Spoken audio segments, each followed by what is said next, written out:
Hello बच्चे, कैसे हो? पिछला क्लास में हम लोग कूलम्स लॉ को वेक्टर फॉर्म में रिप्रेजेंट किए थे। उस वेक्टर फॉर्म में एक प्रॉब्लम भी बताया था, कैसे हम लोग problem more than one forces लगेगा तो हम लोग सॉल्व करेंगे। उसमें एक प्रॉब्लम बताया था आप लोगों को कि 3 चार्जेज है, सब आइडेंटिकल चार्ज था, तीनों को इक्विलेटरल ट्रायंगल के कॉर्नर पर रखे थे और उसमें आपको निकालना था कि किसी एक कॉर्नर पर जो रिमेनिंग चार्जेज है वो कितना फोर्स एग्जर्ट करेगा वो निकालेंगे। उसी का एक्सटेंडेड थोड़ा सा और देखो, वहां पर हम लोग निकालने के बाद उसी में एबव प्रॉब्लम भी बोल सकता है या थोड़ा सा चेंज किए, चेंज क्यों नहीं किए, वही चीज है। 3 charges kept on corner of equilateral triangle, वही आइडेंटिकल चार्ज है, साइड लेंथ है and 1 coulomb of charge, 1 coulomb charge जो है उसके सेंटर पर देखो बाबू, ये दिया हुआ है, प्लस 1 कूलम बोल दो या माइनस भी बोलेगा वही आंसर आएगा। Kept at the centre, then find the electrostatic कर दो, electrostatic force on 1 coulomb of charge. इसके लिए आपको वेक्टर का कंसेप्ट बहुत बढ़िया होना चाहिए। देखिए, इस पर निकालने के लिए फोर्स निकालना है 1 कूलम ऑफ चार्ज। कैसे निकालेंगे? तो यह 1 कूलम ऑफ चार्ज पर ये तीनों कॉर्नर पर जो चार्ज है वो फोर्स लगा रहा है। फोर्स आइदर भी अट्रैक्टिव आइदर भी रिपल्सिव, वह डिपेंड करता है नेचर पर। अब यहाँ आइडेंटिकल चार्ज ले लिए हैं तो मान लो कि तीनों पॉजिटिव है, यहाँ पर प्लस 1 कूलम दिए हैं तो भी आपका पॉजिटिव है, तो फोर्स कैसा लगेगा? रिपल्सिव। तो यह रिपल्सिव फोर्स पहले हम लोग देखो ए वाले चार्ज को देखते हैं। तो ए वाला चार्ज ए भी प्लस है और ए भी प्लस है, तो इसको दूर भगाएगा, रिपेल करेगा। तो बताया था कि ए वाला चार्ज जो ओ पर जो 1 कूलम चार्ज है वो जो फोर्स लगा रहा है तो इसको दूर भगा रहा है उसी डायरेक्शन में, डायरेक्शन चेंज नहीं करना है। यह आपका एफ ए का मैग्नीट्यूड जो न्यूमेरिकल वैल्यू होगा वो कूलम्स लॉ से देखो बाबू, k q1 q2 by r square, ये इसको मान लो q1, ये 1 को q2 और बीच का दूरी है r, तो ये हो गया r स्क्वायर। ये मैग्नीट्यूड निकला, लेकिन इसको तीनों का रिजल्टेंट फोर्स निकालना है। अब b वाला भी इस पर फोर्स लगा रहा है, तो b वाला चार्ज जो फोर्स लगा रहा है इसको भी दूर भगाएगा। एक b k q1 q2 1 coulomb by r square. उसी तरह से ये सी कॉर्नर पर जो चार्ज है वो भी फोर्स लगा रहा है, ये भी आपका k q1 q2 by r square. इसका मतलब है कि यहाँ पर 3 फोर्सेस साइमल्टेनियसली एक्सर्ट कर रहा है और तीनों का वैल्यू एक है, FA, FB और FC। ध्यान दो, FA का भी value KQ by r square, FB का भी value KQ by r square और FC का भी value KQ by r square. अब यह ऐसा तो इसका आंसर अपना आएगा, लेकिन आपको R भी फाइंड आउट करने के लिए जानना चाहिए। R कैसे निकालेंगे? क्योंकि आपको बोला है कि इक्विलेटरल ट्रायंगल का जो साइड लेंथ है वह A है, तो A के टर्म में यह डिस्टेंस आपको निकालना चाहिए। यह आपका AO, OB और OC तीनों आपका इक्वल डिस्टेंस पर है। तो देखो, इसको आपको बहुत जूनियर क्लास में पढ़ा होगा, 8th क्लास में कैसे आप निकालते हैं। हमने उसको मान लिए हैं OA, OB और OC are identical, AR let. अब यह R कैसे निकालेंगे? देखिए, यहां से एक परपेंडिकुलर ड्रॉ किए D पॉइंट पर, यह परपेंडिकुलर एक्चुअल में AB साइड को 2 भाग में बांट दिया, तो यह आपका हो गया A/2 और A/2, टोटल साइड A है। अब यहाँ पर हम लोग देखो बेस और हाइपोटेनियस हमको फाइंड आउट करना है R, दैट मींस हाइपोटेनियस।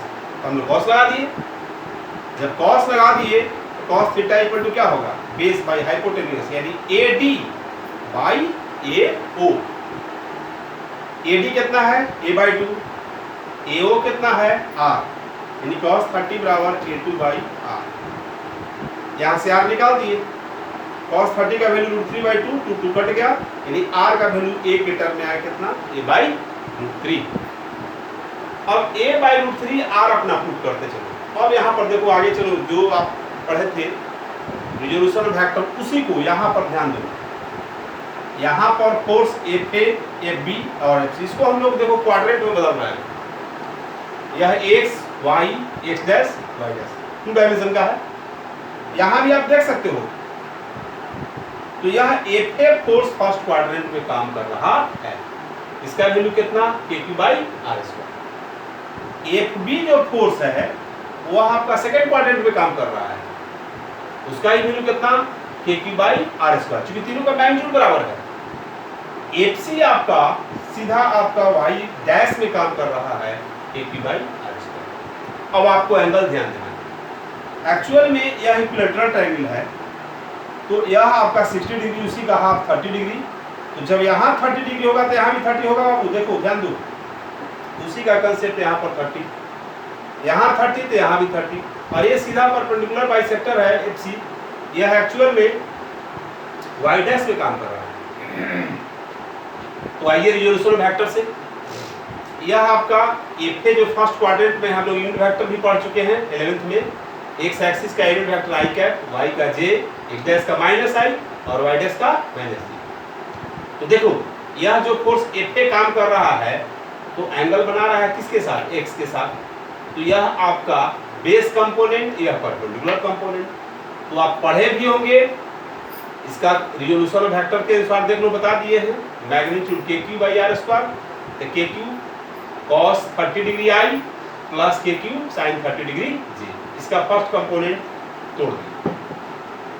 उसी तरह से इसका वैल्यू भी पुट कर दिए, cos 30 √3/2 sin 30 1/2। तो यह वैल्यू किसका निकला, FA का। उसी तरह से FB का, FB आपका किस क्वाड्रेंट में है, सेकंड क्वाड्रेंट में। इसका भी कंपोनेंट देखेंगे तो जो एंगल बना रहा है वो cos देगा, ये परपेंडिकुलर sin देगा। तो यह आपका KQ/r² cos 30 degree i cap, तो i माइनस में है इसलिए माइनस लगा दिया, ठीक है ना। KQ/r² sin 30 degree j cap, इसका भी वैल्यू पुट कर दिए, और इसका वैल्यू पुट कर दिए, तो यह क्या निकला, यह FB निकला बाबू, यह FB निकल गया। यहाँ 3 फोर्स काम कर रहा है। और FC सीधा काम कर रहा है y डैश में, सीधा FC = KQ/r² माइनस j। अब इन तीनों को जोड़ दो, रिजल्टेंट फोर्स बोल रहा है, तो तीनों को जोड़ दीजिए। अब देखिए सब अपने कट के 0 आ जाएगा बाबू। F vector equal to FA vector plus FB vector plus FC vector, और सबका जो वैल्यू निकाले है उसको करेगा, आंसर आ जाएगा 0। यानी इसका 3 आइडेंटिकल चार्जेज यदि कॉर्नर पर रखा हुआ है और 1 कूलम आपको किस पर रखा हुआ है, सेंटर पर, तो इस पर तीनों इक्वल फोर्स लगा रहा है, इसमें रिजल्ट क्या होगा, 0। अब इसी पर देखो जो बताए हैं, इसी पर आपका HW है, ध्यान दीजिएगा, आप लोग को सबको बनाना है। NCERT का 1 पहला चैप्टर का कूलम्स में देख लेना, 1.5 भी बना सकता है, 1.6 भी बना सकता है, 1.7 भी बना सकता है। ये 3 प्रॉब्लम आप बनाइए, या नहीं तो पूरा से बना के चलो, क्योंकि बना दिए हैं। यहाँ से आइए 1.1 से शुरू कीजिए, 1.1 से 1.7 तक, ये सब कोई बनाएगा। ये आपका 1.5 जो है इसी पर बेस्ड है, यदि नहीं बनेगा तो अगला क्लास में इसको हम लोग डील करेंगे, ठीक है। चलो इसको नोट करो बाबू। चलो बच्चों नोट कर लिया होगा तुम लोग। और इसी में आपको एक बेसिक फार्मूला पढ़े हैं, उसी का थोड़ा सा एक जगह कलेक्ट कर देते हैं। कूलम्स लॉ में जो फोर्स और डिस्टेंस का रिलेशन है वह दिखा दे रहे हैं। ये ऑब्जेक्टिव प्रॉब्लम में आपको आएगा, चाहे परसेंटेज का प्रॉब्लम होगा उसमें बनाने में काम आएगा। तो relation between Coulombic force and distance, देखो हम लोग सपोज किए 2 चार्जेज Q1 और Q2 R1 दूरी पर सेपरेट है। देखो हम लैंग्वेज भी लिख दिए हैं, let 2 charges Q1 and Q2 are separated by distance R। Then F1 force acting between them या चार्ज। F1 का कूलम्ब्स लॉ से K Q1 Q2 by R1 square. अब देखो इसको क्रॉस मल्टीप्लाई करेंगे, ये R1 इधर चला गया, F1 R1 square equal to K Q1 Q2, तो यह क्या निकला, पहला चार्ज का। अब कहता है कि ये दोनों चार्ज के बीच हम लोग डिस्टेंस चेंज कर दिए। चेंजिंग का मतलब या तो इंक्रीज कर सकते हैं या तो डिक्रीज कर सकते हैं, दोनों कर सकते हैं, कोई चीज नहीं है। तो हम लोग यहाँ लिखे हैं distance between charges are change by R2 हो गया, फोर्स मस्ट बी चेंज, तो फोर्स चेंज कर गया। तो फिर यहाँ फोर्स F2 निकाल दिए, F2 equal to K Q1, charge तो चेंज नहीं है, चार्ज वही है, तो K Q1 Q2 by R2 square. तो यहाँ से निकला F2 R2 square equal to K Q1 Q2, second निकल गया। अब देखो फर्स्ट का भी right side K Q1 Q2, second equation का भी right side K Q1 Q2, इसका मतलब राइट साइड बराबर तो LHS भी बराबर, यानी F1 R1 square equal to F2 R2 square. अब दोनों के एक जगह फार्मूला निकाल दिए। अब यह फार्मूला पर प्रॉब्लम आपका परसेंटेज का ही बन सकता है या सिंपल भी बन सकता है। तो सिंपल इसको पहले नोट कर लो, एक प्रॉब्लम इस पर भी डाल देते हैं, उसके बाद में आगे देखते हैं।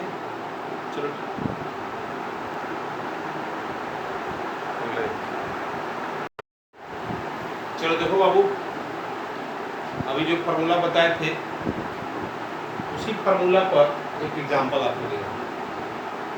कहता है कि if distance between two charges are double, दो चार्जेस के बीच डिस्टेंस जो है डबल कर दिया गया, then what will be force acting between the charge, charges के बीच जो फोर्स होगा वो क्या होगा। पहले तो ये ऑब्जेक्टिव में डालते हैं तो बस 2 मिनट में बन जाएगा। जैसे ही डिस्टेंस डबल होगा तो फोर्स डिक्रीज करेगा, निश्चित डिक्रीज करेगा, ठीक है ना। कैसे डिक्रीज करेगा, देखो इसको हम लोग कैलकुलेट कर रहे हैं। पहला आपका Q1 और Q2 दिया हुआ है R1, अब ये है R2 दूरी पर। According to problem distance is double, यानी यह जो डिस्टेंस है पहले का दुगना हो गया। यदि यह 2 सेंटीमीटर है तो 4 सेंटीमीटर, ये दोनों के बीच जो फोर्स लग रहा है फोर्स क्या होगा, वह पहले वाले फोर्स के टर्म में निकलेगा। तो हम लोग जो फार्मूला पढ़े हैं F1 by F2 equal to R2 by R1 का स्क्वायर, अभी जो बताए थे उसी पर F1 by F2, R2 के जगह हम लोग क्या पुट कर दिए 2R1, होल स्क्वायर है तो R1 और R1 cancel, F1 by F2 equal to 4। अब आपको निकालना है F2, अब इसी को सोल्व करो। F2 इज इक्वल टू, देखो यह यहाँ जाएगा तब फोर यहाँ आएगा, तो ये आपका F1 का 1/4 हो जाएगा। यदि डिस्टेंस डबल करेंगे तो फोर्स क्या हो जाएगा 1/4। अब इसी को परसेंटेज में भी आप बना सकते हो। परसेंटेज का प्रॉब्लम 11th में भी पढ़ा होगा, इसमें भी आपको है, रेजिस्टेंस में भी पढ़ना होगा। इसको नोट करो, इसके बाद आपको अगला टॉपिक पढ़ा।